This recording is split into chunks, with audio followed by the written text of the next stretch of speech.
આજનો સૂરજ એ આકાંક્ષાના જીવનમાં આશાની નવી કિરણ લઈને આવ્યો છે.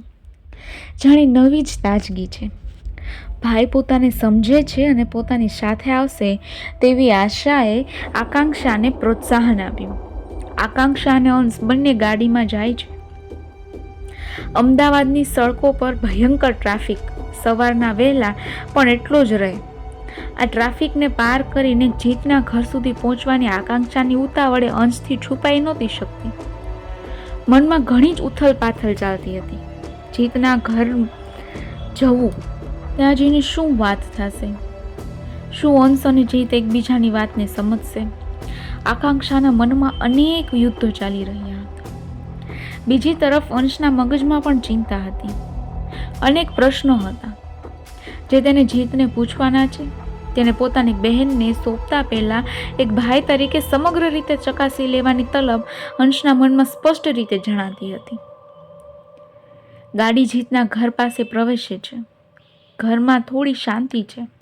થોડું ગંભીર વાતાવરણ છે. દરવાજા પાસે લટકાયેલા નાના ઘંટિયાળો પવનમાં મીઠી ધૂન પાડી રહ્યા છે.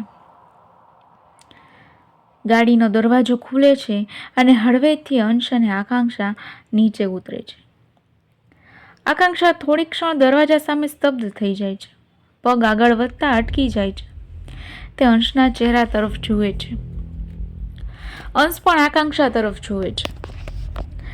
બંનેના મૌન વચ્ચે એક વિશાળ સંવાદ ચાલી રહ્યો હોય છે. તે એકમેકને કોઈ જ બોલ્યા વગર એકબીજાની લાગણીને જાણી જાય છે. અંશ આકાંક્ષાના ખભા પર હાથ રાખે છે અને જાણે ભરોસો આપે છે કે હું છું ને તારી સાથે.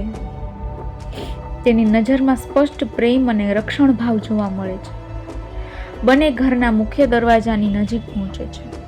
ત્યાં જ અંદરથી જાણે કોઈ વાત કરતું હોય તેવો સ્વર સંભળાય છે. અંશ અને આકાંક્ષાના પગલાં તે વાતોને સાંભળવા માટે થંભી જાય છે. શહેરના સૌથી ભવ્ય અને ઊંચી પ્રતિષ્ઠાવાળા વિસ્તારમાં જીતનું ઘર એક રાજકીય મહેલ સમાન હતું. બહારથી સફેદ માર્બલના પથ્થરોથી સજ્જ, મોખરે મોટો કાચની દિવાલ, પ્રવેશ દ્વાર સુધી પહોંચવા લાંબા ચોરસ પથ્થરોની પથારી વચ્ચે હરીભરી ઘાસ, નાના નાના ફ્લાવર વાસ ઝગમગતા હતા. રાત્રે આખું ઘર ક્રાંતિ લાગે એવી રોશની. આ ભવ્યતા, આ નજાકતનું મિશ્રણ હતું. ઇટાલિયન માર્બલની ફ્લોર, ગાઢ ક્રીમ કલરના લેધરના સોફા, ચમકદાર સિલ્ક કુશન અને નાના ક્રિસ્ટલના ટુકડાઓ ગોઠવાયેલા આજુબાજુની દિવાલોમાં ભવ્ય ચિત્રકામ કલાથી સજ્જ ચિત્રોની ફ્રેમ હતી, જેમાં વિશ્વભરના દુર્લભ શોપીસોની યાદીઓ ગોઠવાયેલી હતી. લિવિંગ એરિયાના આ ખૂણે સોફાની પાસે નાની નાની સાઇડ ટેબલ હતી. ચા કોફીના કપ ગોઠવાયેલા છે. એક તરફ જીત બેઠો છે ને બીજી તરફ એના પિતા આરામદાયક ખુરશીમાં બેઠા છે. બંનેના હાથમાં ચાના કપ છે ને જાણે કોઈ ગંભીર વાત ચાલી રહી હોય તેવું વાતાવરણમાં સ્પષ્ટ દેખાઈ આવે છે. જીત, હવે આગળ શું કરશું બેટા? શ્યામલાલે અત્યંત ચીરતાતુર રીતે પૂછ્યું. લગભગ બધી જ આશા છોડી ચૂકેલા અવાજ સાથે જીત બોલે છે કે એ જ તો મને પણ નથી સમજાતું પપ્પા કે આપણે બાજી જીતતા રહી ગયા. કોઈ રસ્તો જ નથી દેખાતો. બીજી તરફ બંને ભાઈ બહેન આકાંક્ષા તથા જીત સંવાદને સાંભળીને દરવાજામાં આવતા રોકાઈ જાય છે અને ત્યાં જ સ્તબ્ધ થઈને સંવાદને સાંભળવા લાગે છે. શ્યામલાલ જીતને પ્રોત્સાહિત કરતા કહે છે કે તું રસ્તો શોધને બેટા. આમ પણ પોતાના ધ્યેયની આટલી નજીક આવ્યા પછી જો બાજી હારી જઈશું ને તો કેમ ચાલશે? આટલા વર્ષોની મારી મહેનત પાણીમાં ચાલી જશે. આટલું બોલતાની સાથે જ શ્યામલાલનો અવાજ થોડો ક્રોધે ભરાય છે. થોડો લાગણીઓમાં ગળગળો થઈ જાય છે. આ છેલ્લી ઘડીએ કાર્તિકે બાજી આખી બગાડી નાખી. એ ના ટપક્યો હોત ને તો કાલે મારીને આકાંક્ષાની સગાઈ થતી હોત પપ્પા. તમે ચિંતા નહીં કરતા, હું હમણાં જ આકાંક્ષાને ફોન કરીને તને મનાવું છું. કંઈક રક્ષો તો કાઢીએ જ છીએ. આમ આકાંક્ષાને હાથમાંથી તો નહીં જ જવા દો. જીતના આ શબ્દોમાં પ્રેમની જગ્યાએ કોઈ પ્રકારનું જનૂન દાખલ થતું હોય ને એવો દ્વેષ ભાવ સ્પષ્ટ રીતે પ્રગટ થઈ ગયો. જવી પણ ન જોઈએ બેટા, તને ખબર છે ને, તેનું તારી સાથે પરણવું અત્યંત અગત્યનું છે. આપણો બદલો અધૂરો રહી જશે. મારી બેનની આત્માને શાંતિ કઈ રીતે મળશે? કઈ રીતે આપીશ હું એને આટલા વર્ષોની મહેનતનું ફળ? તને અહીંયા પહોંચવામાં ઘણો જ સમય લગાડ્યો છે મેં તને તૈયાર કરવામાં. શ્યામલાલ જનુની અવાજ સાથે બોલે છે. ડોન્ટ વરી પપ્પા, આકાંક્ષાને મારા પર પૂર્ણ વિશ્વાસ છે અને આંધળો પ્રેમ છે એનો મારી પ્રત્યેનો. અંશ પણ મારી સાઈડ હોય એવું જ મને લાગે છે, કારણ કે આટલા સમયથી એ મારી હરકતોને ઇગ્નોર કરે છે. એનો મતલબ એમ કે એને પણ હું પસંદ છું. એટલે શતરંજના બે પાસા તો આપણે જીતી જ ગયા, સમજી લો. જરૂર પડશે તો તેને ફોસલાવીને કોર્ટ મેરેજ પણ કરી લઈશ, પણ આપણો બદલો રાકેશભાઈ સાથે પૂર્ણ કર્યા વગર તો હું નહીં જ બેસું. વિશાળ શાંતિ છવાઈ જાય છે. અંશ, આકાંક્ષાની આંખોમાંથી આંસુ વહેવા લાગ્યા. એનો અવાજ રૂંધાવા લાગ્યો. ધરતીમાંથી ફાટે ને હું એમાં સમાઈ જાઉં. આભ ફાટી પડ્યો. તેની માટે ત્યાં જ આખી દુનિયા સ્તબ્ધ થઈ ગઈ. હૃદય અચાનક ભારે થઈ ગયું અને ભારે હૃદય સાથે આકાંક્ષા કહે છે કે અંશ, આ તો જીત અને અંકલ બંનેનો અવાજ છે ને. આ બંને શું બોલી રહ્યા છે? શું આ એ જ ચીજ છે કે જેને હું પ્રેમ કરું છું? જેની આંખોમાં મેં મારી માટે પ્રેમ જોયો છે? શું એ પ્રેમ કપટ હતો? શું એ દિલના ધબકારા એ ખોટા હતા? આકાંક્ષાનું દિલ ધડાકા સાથે તૂટી જાય છે. મારા હૃદયને ચીરી નાખ્યું અંશ. મેં તો કેટલોય વિશ્વાસ કર્યો હતો. આકાંક્ષા અત્યંત રડે છે. આકાંક્ષા સાંભળ, ચાલ અહીંથી. અહીં વાત કરવા જેવું કશું જ નથી. ચાલ, અંશે થોડા ભીના અવાજે કહ્યું. ના અંશ, ના. મને જાણવું છે કેવી રીતે શું ભૂતકાળની કાળી વાતો છે જેને મારી લાગણીઓને આ બદલાના રંગમાં રંગી નાખી છે. એ જાણ્યા વગર આજે તો હું અહીંથી નહીં જ જાઉં. આકાંક્ષાએ ફરી હિંમત કરીને ઊભી રહીને ત્યાં જ અંદરથી ફરી બોલવાનો અવાજ આવે છે ને એનું ધ્યાન એ અવાજ પર કેન્દ્રિત થાય છે. આજે પણ મને કાળી ને કામળી રાત યાદ છે જીત, જ્યારે મેં મારા બે હાથમાં મારી લાડકી બહેનની લાશ લીધી હતી. માત્ર રાકેશને લીધે. મારી બેન, એને મેં બહુ જ પ્રેમ કરતો અને બહુ જ લાડથી રાખેલો, પણ એ રાકેશના પ્રેમમાં એટલી ગાંડી તૂર થઈ ગઈ હતી ને કે લગભગ 5 વર્ષ સુધી એ બંનેનો પ્રેમ સંબંધ ચાલ્યો. એણે લગ્નના વાદા કર્યા હતા મારી બેન સાથે. પછી એક દિવસ અચાનક જ લગ્નની કંકોત્રી લઈને આવે છે ને એ પણ એની મીનાક્ષી સાથે. અને એની સાથે એને કંઈ પ્રેમ કરવા માટે લગ્ન નથી કર્યા. બિઝનેસ માટે, પ્રોપર્ટી માટે ને સોદા માટે એને લગ્ન કરેલા છે. બહુ જ કાટ છે એ માણસ. નહીં છોડું હું એને. બદલો તો લઈને જ રહીશ. આટલું બોલતા જ એ અવાજ ગળગળો થઈ જાય છે. બહાર ઊભેલા બંને ભાઈ બહેન સ્તબ્ધ થઈ જાય છે. એકબીજાની સામું જોયા રાખે છે.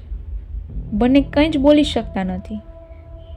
પિતા વિશેના આ સત્યને જાણીને બંનેનું સુધબુધ ખોવાઈ જાય છે ને ત્યાંથી બંને ઘર તરફ પ્રયાણ કરવા માટે નીકળી જાય છે.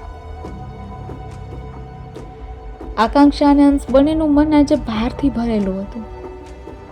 જીત અને તેના પિતાની વાતો સાંભળ્યા પછી તેની દુનિયા જાણે તૂટી ગઈ છે.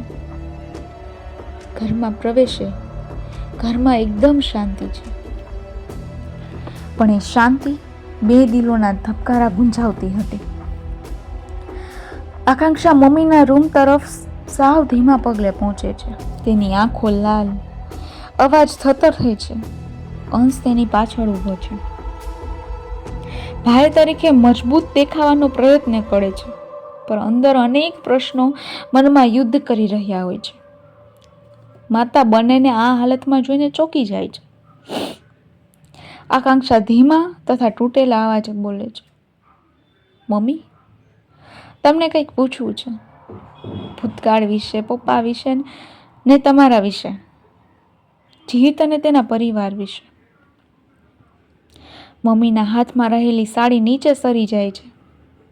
આ શબ્દો જાણે જૂના ઘા પર મીઠું રગડતા હોય તેવી બળતરા એને ઉપડી આવે છે. ત્યાં રહેલી ખુરશી પર તે બેસી જાય છે. તેને પૂર્ણ રીતે અંદાજો આવી ગયો હોય છે કે પોતાના બાળકને ક્યાંકથી ભૂતકાળનો ભાર ભાળી ગયો છે.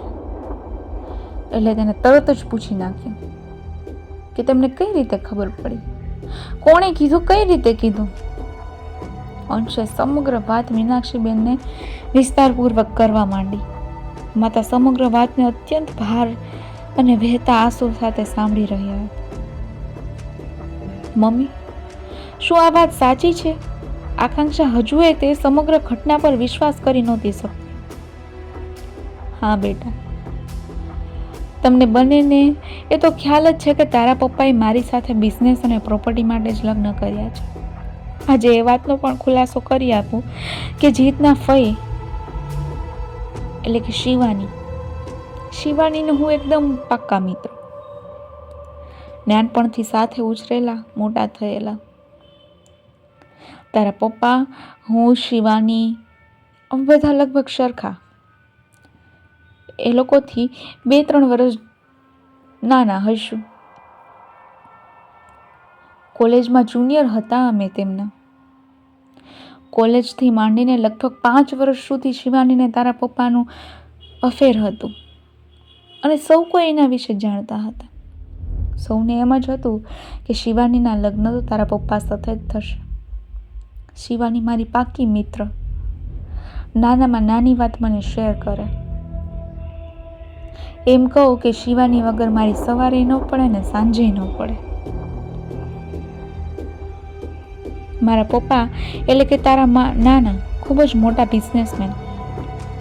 તારા પપ્પાને જોઈતો હતો બિઝનેસ, મોટો હોદ્દો ને સ્ટેટસ. અને શિવાની જોડે લગ્ન કરે તો એને આ કશું જ ન મળે. તેને શિવાનીને ધોકો આપીને મને બ્લેકમેલ કરી, મારા પિતાને મારવા માટેના ઘણા પ્રયત્નો કર્યા અને એને ધમકાવીને મારી સાથે લગ્ન કર્યા. મારી સાથે લગ્ન કરતાની સાથે જ એને બધું જ મળી ગયું, બિઝનેસ, પ્રોપર્ટી, બધું જ. પણ એના અમુક સમય પહેલા જ શિવાનીએ આત્મહત્યા કરી લીધી અને એનું કારણ પણ માત્ર ને માત્ર તારા પિતા જ. સંજોગો મારા પણ એવા હતા કે બચવાનો એક પણ પ્રયત્ન મેં પણ ન કર્યો. શું કરું? તારા પપ્પાએ લગ્ન પછી એવા કટ્ટર હતા ને કે મને બ્લેકમેલ કર્યા રાખે. પહેલાં મારા પિતાના નામે અને પછી તમારા બંનેના નામે. મીનાક્ષીબેનના આંખમાંથી સતત આંસુ સરકતા હતા અને ભૂતકાળના પાના ઉથલાતા હતા. પણ તું આટલું સહન શા માટે કરસ? છોડી દેવાય ને મમ્મી. અંશે અત્યંત ક્રોધમાં આવીને કહ્યું. છોડીને શું કરત? ક્યાં જાત? અને આ સમાજ એ છોડેલી સ્ત્રીને અપનાવે છે ખરો? તારા જાતને જ પ્રશ્ન પૂછી નાખ ને અંશ. મીનાક્ષીબેન એકદમ ગાઢ પ્રશ્ન પૂછી નાખ્યો. હવે શું કરશું મમ્મી? આકાંક્ષાએ સ્થિરતા રાખીને પૂછી નાખ્યું. હવે શું? કંઈ જ નહીં. જેમ ચાલે છે ને એમ ચાલવા દે ને બેટા. તું કાર્તિક જોડે સગાઈ કરેલે ને? મીનાક્ષીએ સરળતાથી આકાંક્ષાને કહી નાખ્યું. મમ્મી, તમે પણ? તમને ખબર છે ને કે તેમાં પપ્પાનો સ્વાર્થ છે. હું તમને આ માણસ સાથે નહીં જ રહેવા દઉં અને આકાંક્ષાને પણ આ ખેલનો હિસ્સો નહીં જ બનવા દઉં. બસ એ મેં નક્કી કરી લીધું છે. આટલું બોલતાની સાથે જ રૂમમાં ફરી સન્નાટો છવાઈ જાય છે. તો તમને શું લાગી રહ્યું છે મિત્રો? આકાંક્ષા અને કાર્તિકની સગાઈ થશે? શું રાકેશભાઈના